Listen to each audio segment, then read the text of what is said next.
Hello guys, आज हम start करेंगे। हमारा डे है फर्स्ट D+B TGT साइंस का सिलेबस। कल हमने डिस्कस किया था कि TGT साइंस के अंदर हमारे पास जो बायोलॉजी पार्ट है उसका सिलेबस क्या है, कल हमने डिस्कस किया था। आज हम करेंगे उसका first chapter life processes detail के साथ। आज हम जो लाइफ प्रोसेसेज होती हैं इसके अंदर हमारे पास क्या होता है कि वो प्रोसेस किसी भी लिविंग ऑर्गेनिज्म की फर्स्ट कंडीशन क्या है कि कोई भी लिविंग ऑर्गेनिज्म होगा उसके अंदर हमारे पास लाइफ को मेंटेन करने के लिए कौन कौन सी प्रोसेसेज होती हैं उनको हम बोलते हैं लाइफ प्रोसेसेज।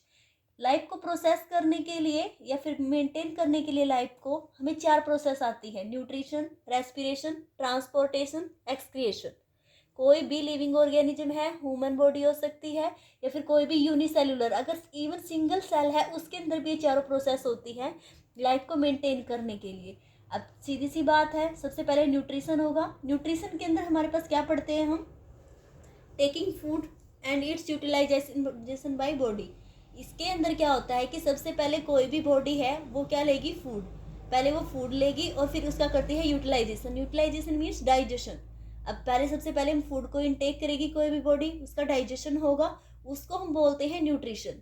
अब अगर हम फूड नहीं लेंगे तो हमारे पास जो भी डैमेज ऑर्गन है, पार्ट है बॉडी के, उनको रिपेयरिंग करने के लिए हमारी बॉडी को न्यूट्रिशन की रिक्वायरमेंट होती है।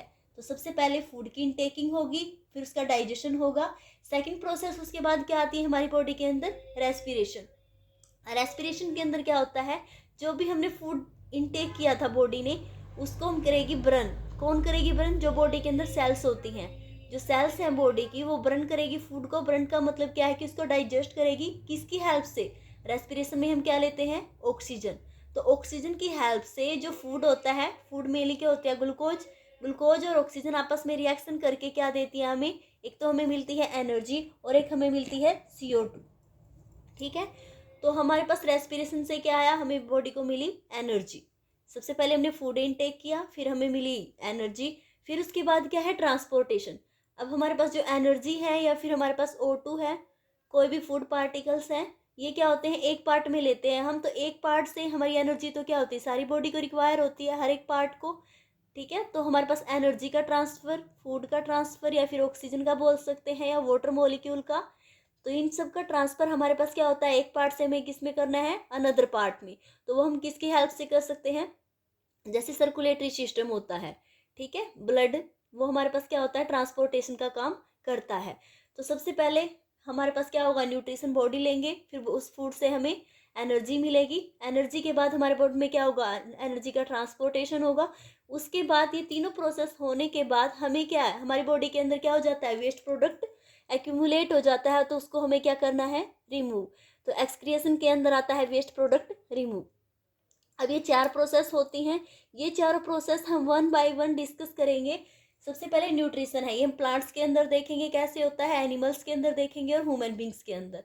न्यूट्रिशन के अंदर आता है डाइजेस्टिव सिस्टम, रेस्पिरेशन के अंदर आता है रेस्पिरेटरी सिस्टम कि प्लांट्स के अंदर हम रेस्पिरेशन किसके थ्रू लेते हैं, एनिमल्स के अंदर किसके थ्रू लेते हैं। फिर आता है ट्रांसपोर्टेशन। ट्रांसपोर्टेशन में हम पढ़ेंगे सर्कुलेटरी सिस्टम, किसी में 4 चैम्बर्ड होता है हार्ट, किसी में 2 चैम्बर्ड होता है। और एक्सक्रिएशन में हम पढ़ेंगे एक्सक्रिएटरी सिस्टम, किसी में वेसिकल्स के थ्रू एक्सक्रिएशन होता है, किसी में स्पेशल यूनिट्स होती हैं जिनको हम बोलते हैं नेफ्रॉन ह्यूमन बींग्स के अंदर।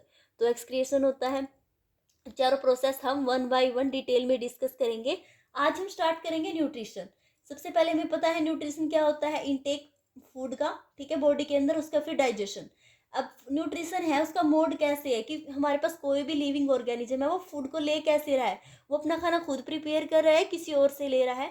तो मोड ऑफ न्यूट्रिशन ये 2 टाइप का होता है: ऑटोट्रोपिक न्यूट्रिशन, हिटरोट्रोपिक न्यूट्रिशन।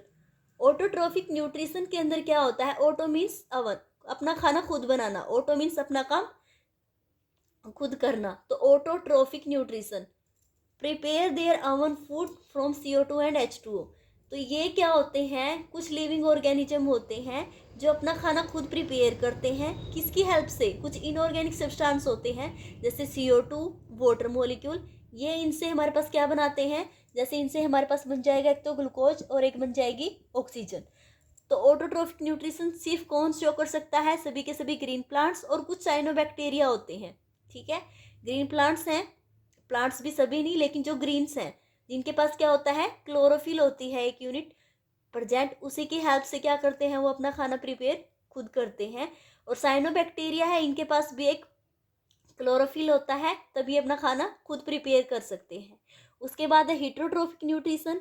ये क्या होते हैं, ये अपना खाना खुद प्रिपेयर नहीं करते, ये तो प्लांट से डायरेक्ट लेते हैं या फिर इनडायरेक्ट लेते हैं, ठीक है। या तो प्लांट से डायरेक्ट ही फूड ले लेते हैं या फिर इनडायरेक्टली रूप से डिपेंड किस पे होते हैं, ये प्लांट्स के ऊपर ही होते हैं। तो हेटरोट्रोपिक न्यूट्रिशन है, इसके अंदर कौन कौन से आ सकते हैं, जैसे मशरूम, यीस्ट, बर्ड्स, सभी human body, non green plants आ जाएंगे इसके अंदर। जो हेटरोट्रोपिक न्यूट्रिशन है ये फर्दर 3-4 टाइप्स का होता है, वो डिपेंड करता है कि फूड पार्टिकल्स क्या है और वो किससे ले रहे हैं। तो अब हम हेटरोट्रोपिक न्यूट्रिशन क्या करेंगे, डिटेल में पढ़ेंगे। अब हम स्टार्ट करेंगे ऑटोट्रोफिक न्यूट्रिशन, जो खाना खुद प्रिपेयर कर लेते हैं। हेटरोट्रोपिक न्यूट्रिशन, जो खाना दूसरों पे डिपेंड करते हैं, ठीक है, ये अपना खाना खुद प्रिपेयर नहीं कर सकते। अब जो हेटरोट्रोपिक न्यूट्रिशन होता है ये हमारे पास 3 टाइप्स का होता है, parasitic nutrition, saprophytic nutrition, holozoic nutrition, ठीक है। तो सबसे पहले हमारे पास जो पैरासिटिक न्यूट्रिशन होता है ये क्या होता है, ये क्या होते हैं, इसके अंदर जो ऑर्गेनिज्म होते हैं ये अपना खाना दूसरे किसी ऑर्गेनिज्म से लेते हैं, ठीक है, पैरासाइट का काम करके। मतलब ये किसी भी ऑर्गेनिज्म के ऊपर बैठ जाते हैं, ठीक है, एज ए पैरासाइट, उनसे अपना खाना लेते हैं।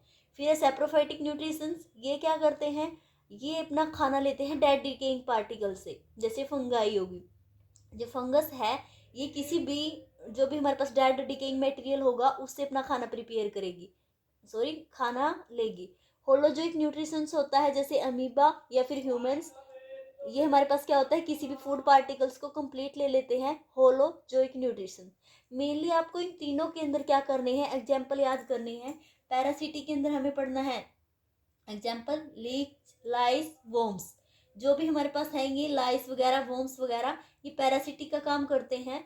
सेप्रोफिटिक है, ये डेड के ऊपर डिपेंड करेंगे, जैसे कि फंगाई, ठीक है, बैक्टीरिया, कुछ बैक्टीरिया है जो सेप्रोफिटिक न्यूट्रिशन का काम करते हैं, और फंगाई, कोई भी फंगस है वो सेप्रोफिटिक ही न्यूट्रिशन होता है उसका। होलोजोइक के अंदर 2 ही आएंगे मेनली, अमीबा और ह्यूमन्स। अब हम 1 बाय 1 डिटेल करेंगे nutrition in plants, animals and human beings. Plants के अंदर थोड़ा लंबा है तो आज हम करेंगे एनिमल्स के अंदर न्यूट्रिशन कैसे होता है। तो सबसे पहले हमने लिया अमीबा।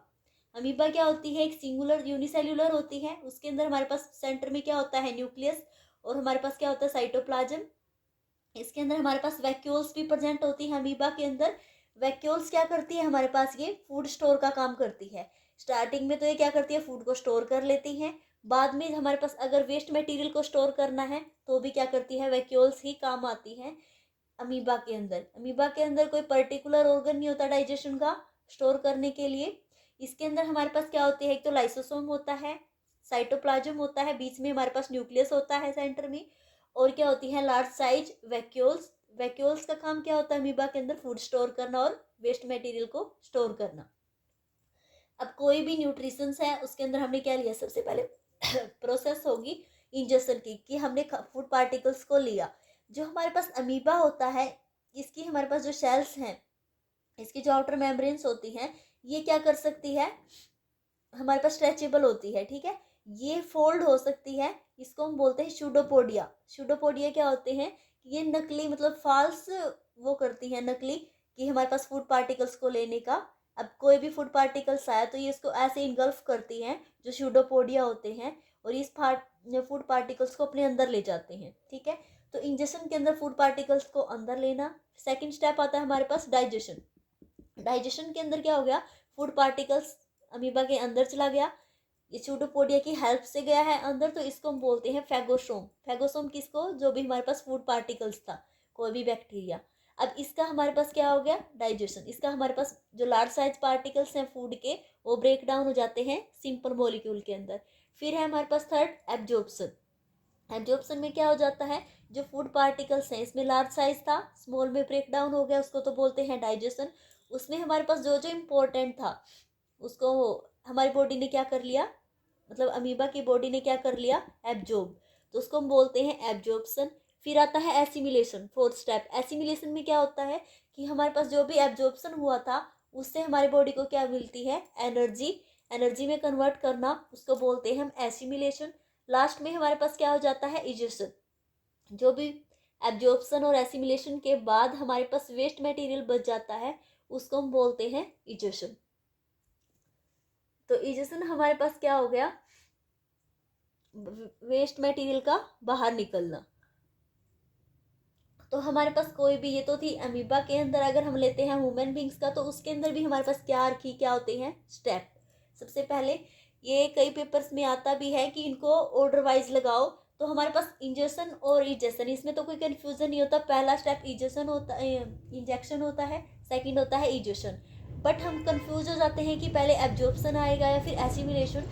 तो सबसे पहले हमारे पास क्या होता है, इजेक्शन। फिर हम फूड का डाइजेशन करते हैं, फिर एब्जॉर्प्शन करते हैं उसमें से हमारे पास जो भी इंपॉर्टेंट्स होते हैं हमारी बॉडी के द्वारा। फिर हम करेंगे उसको assimilate, then go for ejection.